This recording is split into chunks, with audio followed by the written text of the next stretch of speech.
Chapter 1. Clutching my purse, I march back toward the black Mercedes Maybach waiting at the entrance of the cemetery. It's only about 3 in the afternoon, but the clouds have turned gray suddenly without warning, the moisture in the air growing heavier each second, causing the world to turn dark and dank all around me. Pressing my eyes closed, I flinch, rooted on the spot when a sharp streak of lightning cuts across the sky, followed by a rumble of thunder. Biting my bottom lip, I swallow my tears. Damn it, Natalie, you're 24 years old and still scared of a little desert monsoon. As the sound fades, I take a deep breath to gather my strength, and begin to sprint as large droplets of water start to fall. Panicking, I dash, not noticing the puddle of mud at my feet, only to slip and fall on my butt with a thud. Jesus, what a klutz! With gritted teeth, I attempt to scramble to my feet, only to be startled when low thunder booms again. Heavy rain begins pouring down in sheets, and it only takes a moment for me to get drenched pitifully. Feeling my strength escaping my body, my knees grow weak before I can straighten up. My vision is blurred by the driving rain as my eyes catch sight of a familiar figure getting out of the car. Come on,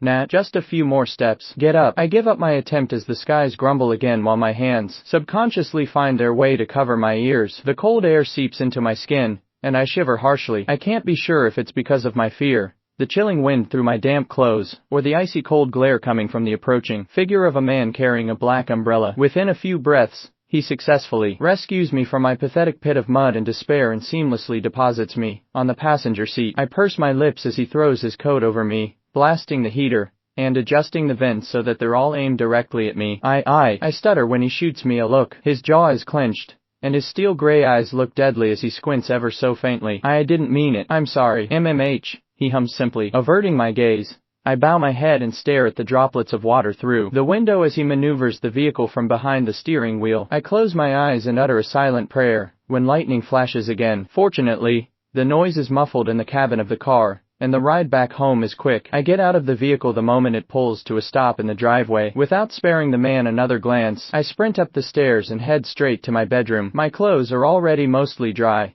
but I feel sticky and humiliated. I take a warm shower, blow dry my hair, and fall onto my bed, staring blankly at the ceiling. Today is the 3rd anniversary of my grandfather's death. For the same amount of time, I've been living under a roof with the cold and despotic Derek Lewis. Throughout these years, I still can't seem to get used to his demeanor. Sometimes he's okay, but most times he's overbearing and difficult to read. I still cannot understand why my grandpa trusted the man so much to leave me in his hands. These thoughts linger in my mind as I doze off. It's pitch dark when I wake up, making me shoot up from my bed. It would be detrimental if I came late for dinner. Derek hates tardiness and values his timetable. The best I can do is adjust and avoid stepping on his toes. After all, he is my guardian. I hurriedly slip into a pair of denim shorts and an old t-shirt from the stack of old clothes in my wardrobe, quite pleased that they still fit. The trip back to Tucson was planned, but I didn't really pack anything since the villa has been under trusted care these past few years, and I'd never moved all my things out when I left for college. "You're awake." Mrs. Whittle greets me when she sees me enter the dining hall. She's the caretaker, and I've been familiar with her since I was 15. "Good evening,"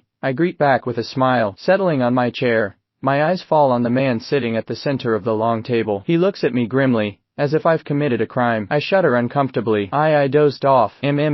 He acknowledges absently before continuing with his meal. I perch on my seat, observing his form while waiting for my food. Derek looks like he's shooting an ad for a high-end brand of cutlery. His movements are graceful and refined. Mesmerizing would be an understatement. Without question, with his impeccable looks, regal aura, and bottomless pockets, women would easily line up from his doorstep to Tokyo for a chance with him. The sleeves of his black shirt are folded to his elbows, revealing his strong forearms. His muscles contract faintly with his every move. My gaze unconsciously travels to his wide chest and shoulders. Undoubtedly, he's the only man I've ever seen with such a flawless physique. His face is out of this world. Seriously, if Lewis Corporation ever declares bankruptcy, he could still maintain a lavish lifestyle by becoming a model or an actor. From his sharp jaw, chiseled nose, thin lips, and tantalizing gray eyes that seem to suck the energy out of everything he lays them into, he is every bit gorgeous. If someone were to claim he stepped straight out of a romance novel, I wouldn't argue. To top it all off,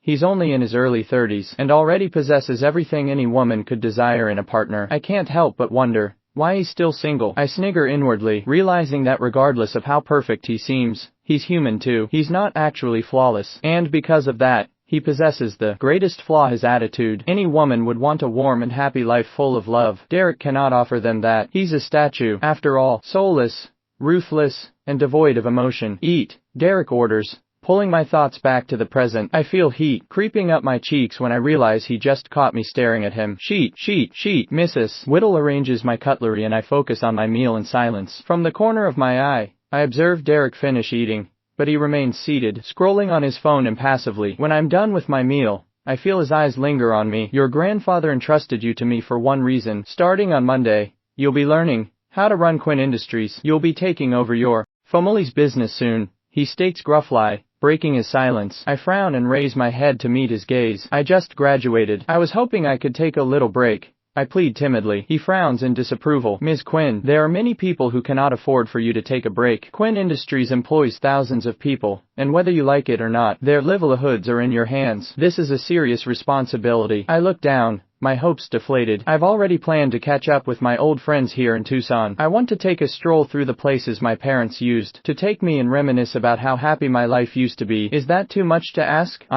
I just want to stay here for a little while. I redirect my gaze to the droplets of water cascading down the windowsill, and muster some courage to look him in the eyes again. Can't I? Derek pauses and squints his eyes, sending shivers down my spine. I can feel my ass sweating in anxiety, but I dare to offer him a pleading look, the same puppy eyes I used to give my grandpa when I was asking for something. His mouth rises into a mocking grin. Okay, that was a futile attempt. You'll start on Monday. My shoulders drop. William will arrange your position and the duties you'll be assigned. Lewis Corporation and Quinn Industries have a joint project in Tucson. You'll be working on that. Hearing this, happiness surges through me. Blinking, I glance up at him in disbelief as a smile slowly creeps across my lips. If I didn't know him so well, I would pounce on him in an outpouring of gratitude. Are you serious? Thank you, Mr. Lewis.